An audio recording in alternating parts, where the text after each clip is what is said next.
हसन भाई, आप mechanical engineering कर रहे हैं।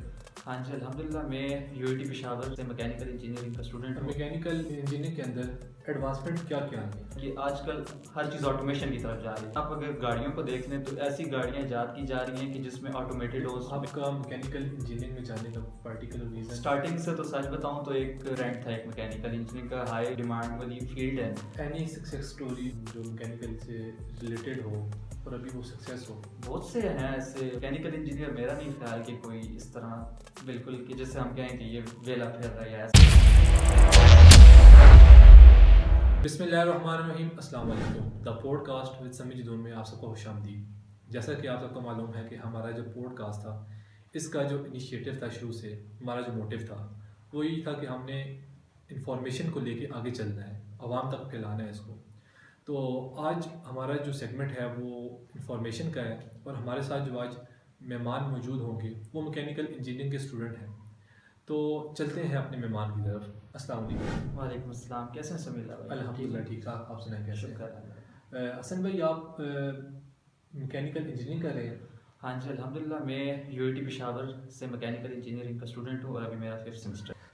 हसन भाई, जो मैकेनिकल इंजीनियरिंग है इसको पहले एलेबोरेट करें, ये है क्या? मैकेनिकल इंजीनियरिंग एक बहुत ही वास्ट फील्ड है जिसमें हमारा बेसिक मोटो ये होता है कि हम मशीन से रिलेटेड कोई भी प्रॉब्लम है उसको डायग्नोस करें और दुनिया में जो भी प्रॉब्लम्स हैं इस फील्ड में उसको पहले पहचानें और फिर कुछ ऐसा हल दें उन फील्ड वालों को कि जो कम से कम खर्चे में ज़्यादा से ज़्यादा काम हो सके। मैकेनिकल इंजीनियरिंग के अंदर एडवांसमेंट क्या क्या आई है? अभी तो दुनिया में बहुत एडवांसमेंट है, जैसे हर फील्ड एडवांस हो रही है, तो मैकेनिकल इंजीनियरिंग की भी जो फील्ड है उसमें ऐसा ही एडवांसमेंट है कि आजकल हर चीज़ ऑटोमेशन की तरफ जा रही है। जिस तरह आप अगर गाड़ियों को देख लें तो ऐसी गाड़ियाँ ईजाद की जा रही हैं कि जिसमें ऑटोमेटेड हो, मशीन लर्निंग और सेल्फ ऑपरेटेड गाड़ियाँ हों। मैन्युफैक्चरिंग की फील्ड आप देख लें, 3D प्रिंटिंग हो रही है कि मतलब आपने बस एक कंप्यूटर के ज़रिए एक डिज़ाइन दे देना है और वो डिज़ाइन ऑटोमेटिकली प्रिंटर्स के थ्रू प्रिंट हो जाएगा। इसी तरह नैनो टेक्नोलॉजी है, मशीन डिज़ाइनिंग है और ऐसे सॉफ्टवेयर्स हैं कि आपको कैलकुलेशंस की तो ज़रूरत नहीं है, आप बस अपना डिज़ाइन उसमें ड्रा करेंगे, वो आपको बता देगा कि आपका ये कितना लोड बर्दाश्त कर सकता है, कितनी पोजीशन पे टूटेगा और किस लोकेशन से टूटेगा, ये सब कुछ आपको सॉफ्टवेयर्स बता देंगे। मैकेनिकल इंजीनियरिंग की ब्रांचेस कौन कौन सी होती हैं? मैकेनिकल इंजीनियर्स की जो बहुत सी ब्रांचेज हैं, मतलब हर फील्ड में बंदा जा सकता है, लेकिन जो मेजर है वो है मैन्युफैक्चरिंग का डिपार्टमेंट है, मैन्युफैक्चरिंग की आप फील्ड में जा सकते हैं और इसी के साथ साथ डिज़ाइनिंग है, आप डिज़ाइन की फील्ड में जा सकते हैं और मटेरियल्स की फील्ड में आप जा सकते हैं कि कौन सा मटेरियल किस लोकेशन पे किस जगह पे हम ज़्यादा यूज़ कर सकते हैं। तो ये मेजर मेजर फील्ड्स हैं जो हम कर सकते हैं। इसके अलावा कंप्यूटेशनल फ्लूइड डायनामिक्स भी है जो एयर फ्लो और फ्लूइड के सारी डील्स करती हैं। आपका मैकेनिकल इंजीनियरिंग में जाने का पार्टिकुलर रीज़न? देखिए, हम लोग अभी जिस फील्ड में है ना, तो स्टार्टिंग से तो सच बताऊं तो एक चला गया था कि इस टाइम ट्रेंड था एक मैकेनिकल इंजीनियरिंग का, हाई मतलब डिमांड वाली फील्ड है, तो उसमें चले गए, हाई हमारे मार्क्स थे तो चले गए। लेकिन ये कि जब फील्ड में चले गए हैं तो उसमें हमारी बहुत सी मतलब जब हमने चीज़ें देखी तो पता चला कि ये एक अच्छी फील्ड है। मतलब लोग कुछ कहते थे कि ये पुरानी फील्ड हो चुकी है, लेकिन नहीं, कि इसमें एडवांस है और ये ख़त्म होने वाली फील्ड नहीं है और हाईली पेड फील्ड है ये। हसन भाई, मैकेनिकली इंजीनियरिंग इनोवेशन इसको किस तरह देखते हैं, कुछ जो फेमस पीपल्स हैं उनको लेके? फेमस पीपल जो हैं पुरान, अभी मैं आपको बताऊं कुछ हम ऐसे मैकेनिकल इंजीनियर्स हैं जिस तरह जेम्स वॉट है। उन्होंने वो बेसिकली जो उन्होंने इन्वेंशन की है वो तो और है, लेकिन उन्होंने वो बेसिकली मैकेनिकल इंजीनियर। इसके अलावा जो है रोडोल्फ डीजल, जिसने ये डीजल इंजन ईजाद किया है, ये भी मैकेनिकल इंजीनियर थे और ये ऐसे मतलब हैं। और इसी तरह टेस्ला को देख लें, वो भी बेसिकली तो इलेक्ट्रिकल इंजीनियर है, लेकिन उन्होंने जो एडवांसमेंट की है वो सारी मैकेनिकल इंजीनियर है। ऑटोमेटेड गाड़ियाँ भी अब टेस्ला ईजाद कर रही है और ये सब। इसके अंदर जो है वो स्ट्रगल क्या देखनी पड़ती है और चैलेंजेस क्या देखने पड़ते हैं मैकेनिकल इंजीनियरिंग के अंदर? मैकेनिकल की फील्ड ऐसी है, अब आपको मैं रिलेट करूँगा कंप्यूटर या सॉफ्टवेयर से। वो हैं उनके सॉफ्ट स्किल्स होते हैं, वो अपने अगर साथ सॉफ्ट स्किल्स सीख रहे हैं ना, तो वो अपनी साथ साथ प्रैक्टिस ड्यूरिंग डिग्री भी साथ साथ करते रहेंगे और उनको वो मतलब एज अ प्रोफेशन ज्वाइन कर सकते हैं। लेकिन हमारा मैकेनिकल में ये चैलेंज है कि आप ड्यूरिंग स्टडीज़ इसको कोई भी एज अ प्रैक्टिकल फील्ड में आप नहीं यूज़ कर सकते। आप जब तक कम्प्लीटली हर एक चीज़ को, सारे सब्जेक्ट्स को कलेक्टिवली नहीं ज्वाइन कर सकेंगे, तो आप ये नहीं कह सकते कि मैं मैकेनिकल इंजीनियर हूँ। तो मतलब आप उस सारे सब्जेक्ट्स का नॉलेज जब इकट्ठा करेंगे, उसको एक वे में चलाएंगे, तो तब आप मैकेनिकल इंजीनियर और एक अच्छे मैकेनिकल इंजीनियर बन सकेंगे। Any success story of any body या जो मैकेनिकल से रिलेटेड हो और अभी वो सक्सेस हो? बहुत से हैं ऐसे, मतलब अब मैं किसी पर्टिकुलर को तो नहीं जानता, लेकिन मैकेनिकल इंजीनियर मेरा नहीं ख्याल कि कोई इस तरह बिल्कुल कि जैसे हम कहें कि ये वेला फिर रहा है या ऐसे बैठा हुआ है। अच्छे खासे हैं। मैकेनिकल इंजीनियरिंग फील्ड में है थोड़ी स्लो है, मतलब स्लो से मुराद कि आप एकदम आपको सक्सेस नहीं मिल सकती, लेकिन अगर आप लगन से, अच्छी लगन से आप उस फील्ड को छोड़ें नहीं, तो फिर ये आपको शायद बाकी फील्ड से ज़्यादा बेनिफिट दे सकती है। मैकेनिकल इंजीनियरिंग और रोज़गार के रास्ते, इस बारे में कुछ बता दें। अभी जिस तरह मैंने बात की है, तो ये इसी का भी आंसर हो सकता है कि रोज़गार है इसमें, लेकिन अब पाकिस्तान जिस तरह अभी यहाँ पे इस तरह स्कोप नहीं है मैकेनिकल इंजीनियरिंग का, बल्कि सिर्फ मैकेनिकल को नहीं, किसी भी फील्ड को देख लें, पाकिस्तान में इतना अच्छा खासा स्कोप नहीं है। लेकिन दुनिया में बहुत सी बड़ी ऐसी कंपनीज हैं, ऑयल एंड गैस का डिपार्टमेंट है, उसमें आपको मैकेनिकल की जॉब मिल सकती है।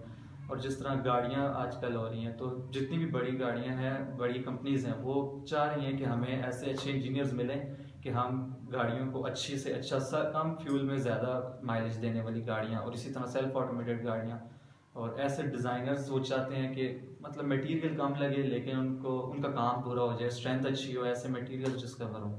तो ये सब जॉब के अलावा कोई इस तरह की जो है वो बिजनेस वगैरह अपना करके छोटा मोटा कोई इस तरह के कमा सकते बिल्कुल हैं? ऐसा ही है। लोग ऐसा करते हैं कि एक्सपीरियंस हासिल करते हैं अच्छी कंपनीज के साथ, और उन्हीं के साथ फिर कॉन्ट्रैक्टर्स बन के लग जाते हैं, जिनके पास बिजनेस करने के वसाइल हों, तो वो फिर कंपनी अपनी शुरू करते हैं और उन्हीं बड़ी कंपनीज के अंडर काम करके अपने बिजनेस के तौर पे उनके कॉन्ट्रैक्ट्स डिफरेंट एरियाज में लगाते हैं और अच्छा खासा इसमें अर्न करते हैं। हसन, हमने देखा है कि मैकेनिकल इंजीनियरिंग जो जिसने की हुई होती है वो जुगाड़ बड़ा ढूंढ रहा होता है। नहीं, जुगाड़ तो नहीं। असल में अभी लेवल की बात है ना, अभी यहाँ पे जो छोटी कंपनीज हैं उन पे कोई प्रॉपर चेक एंड बैलेंस नहीं होता। वो लोग ऐसे भी करते हैं कि जस्ट एक्सपीरियंस बेस पे जो रेसिप्रोकल, मतलब जिस तरह हम जुगाड़ कह सकते हैं, वो चीज़ें कर लेते हैं। लेकिन जो सही चेक एंड बैलेंस वाली जो बड़ी कंपनी है, वो चीज़ें जो हैं जुगाड़ के मुकाबले में अच्छी, मतलब जो पूरी कैलकुलेशंस के बेस पे चीज़ें हों, उसको प्रेफर करते हैं। तो वो ये नहीं कहते, वो फिर एक्सपीरियंस और साथ मतलब जो एक्यूरेट चीज़ें हैं, प्रिसीजन वगैरह और स्टैंडर्ड्स के मुताबिक वो काम करना चाहते हैं। हसन, हमारे यहाँ देखा जाता है कि जो मैकेनिकल इंजीनियरिंग होता है वो अक्सर मशीनों के साथ रह रह के मशीनों से बातें कर रहा होता है। ये बिल्कुल ऐसा ही है, ये क्योंकि फील्ड ही एक ऐसी है। हम अभी ड्यूरिंग डिग्री भी जिस टाइम हमें आपस में दोस्तों से भी डिस्कशन करते हैं, तो हमारी डिस्कशंस में यही होती हैं कि हमने शाफ्ट अगर डिज़ाइन करनी है तो उस पर कितना लोड आएगा, कितना गियर को किधर लगाएंगे। अभी भी हमारे एनालिसिस चल रहे थे, तो वो हम इसी तरह शाफ्ट पे भी थे, कैम्स बनानी थी। फिर कैम्प से हम जब डिस्कशन कर रहे होते हैं, तो हमारा माइंड में जाती है इंजन पे जो कैम शाफ्ट्स लगी होती हैं और रेसिप्रोकेटिंग वो पिस्टन्स लगे होते हैं। तो ये सब चीज़ें हमारी अब लाइफ समझ लें मशीन से रिलेटेड हो गई है। हमारी बातों में भी मशीनें हैं और मशीनों से भी बातें हैं। बिल्कुल ऐसा ही है। हसन, अपना फ्यूचर कैसे देख रहे हैं मैकेनिकल इंजीनियरिंग को लेकर? फ्यूचर बिल्कुल लग रहा है ब्राइट है, क्योंकि चीज़ ऐसे है, बंदे के अपने पे स्ट्रगल भी करनी पड़ती है और कुछ थोड़े एफर्ट लगते हैं।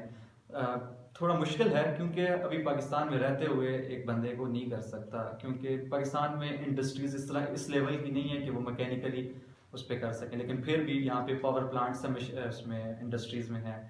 तो अपना फ्यूचर की बात करें तो इंशाल्लाह अच्छा होगा, अगर अल्लाह ने चाहा तो। अगर गवर्नमेंट लेवल की बात करें तो अगर गवर्नमेंट सपोर्ट करे तो ये ऊपर जा सकती है, देखा जाए तो। बिल्कुल, गवर्नमेंट सपोर्ट कर भी रही है। बहुत से ऐसे प्रोग्राम्स हैं, सुई गैस के महकमे में हमारी इंटर्नशिप्स आती हैं जो कि 2 ईयर्स की होती हैं, 1 ईयर के प्रोग्राम आते हैं। उनके थ्रू फिर बंदा एक्सपीरियंस हासिल करके उन्हीं डिपार्टमेंट में, सुई गैस है, ऑयल एंड गैस है, OGTCL और हाईटेक की, जिस तरह ये हैवी मैकेनिकल कम्प्लेक्स वगैरह, इनमें भी हमारी मैकेनिकल इंजीनियर्स की अशद ज़रूरत है। तो गवर्नमेंट अगर चाहे तो बिल्कुल हो सकता है। हसन, बहुत बहुत शुक्रिया आपका। एक ब्राइट बंदा है जो यूनिवर्सिटी लेवल पढ़ के वो बता रहा है कि मेरा फ्यूचर ब्राइट जा रहा है इस टाइम पे। नहीं तो जिस टाइम पे जो भी बंदा यूनिवर्सिटी में जाता है और 2-2.5 साल बाद उसको लगता है कि भाई फ्यूचर मेरा इसमें कुछ भी नहीं। हसन भाई, बहुत बहुत शुक्रिया आपका, आपने इतना कीमती टाइम हमें दिया। आपका भी शुक्रिया कि आपने मुझे मौका दिया कि लोगों को बता सकूं कि मैकेनिकल इंजीनियरिंग बुरी फील्ड नहीं है, एक अच्छी फील्ड है। बिल्कुल। तो उम्मीद करते हैं कि आज जो प्रोग्राम है हमारा वो आपको पसंद आया होगा और आपने इससे इंफॉर्मेशन ज़रूर गेन की होगी। तो मज़ीद इस तरह की वीडियोस देखने के लिए हमारा चैनल सब्सक्राइब और फेसबुक पे हमें फॉलो कर लें। जज़ाकल्लाह, वस्सलाम।